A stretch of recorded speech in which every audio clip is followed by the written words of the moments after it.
Alors, dans la continuité de la motion précédente, donc, cette motion fait suite à de nombreux articles relatifs aux inquiétudes de la Fédération nationale des sapeurs-pompiers de France. Ce sujet a fait l'objet de questions écrites et orales au Palais Bourbon, au Sénat, et d'un avis politique de la Commission des affaires européennes au 15 novembre 2018. Alors, de quoi s'agit-il? La directive européenne sur le temps de travail de 2003, dite DETT, selon laquelle l'astreinte des sapeurs-pompiers volontaires serait considérée comme du temps de travail. Or, aujourd'hui, le volontariat repose sur le libre engagement des citoyens. Donc, cet engagement des pompiers volontaires et cet engagement, donc, suite à cette directive, l'engagement des sapeurs-pompiers volontaires donc, et leur activité professionnelle deviendrait absolument impossible, car les sapeurs-pompiers volontaires, comme les SPP, doivent garder une période de repos de 11 heures entre leur temps professionnel et les gardes. Donc, l'application de ce texte, vous l'avez compris, signifierait la fin du modèle des sapeurs-pompiers volontaires.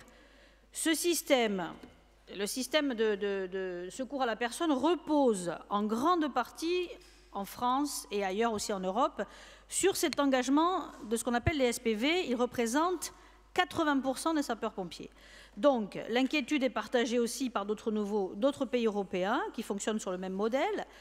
Dans ce contexte, l'application de la directive remettrait en cause toute l'organisation des services de secours, le secours à la personne. Alors, dans les secours en général, je vous rappelle, si vous ne le savez pas, que dans l'ensemble des secours, 80% sont des secours à la personne.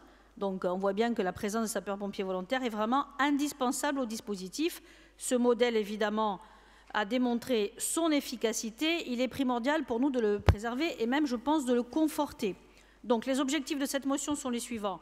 D'une part, alerter le gouvernement sur les conséquences de l'application de la directive européenne du temps de travail.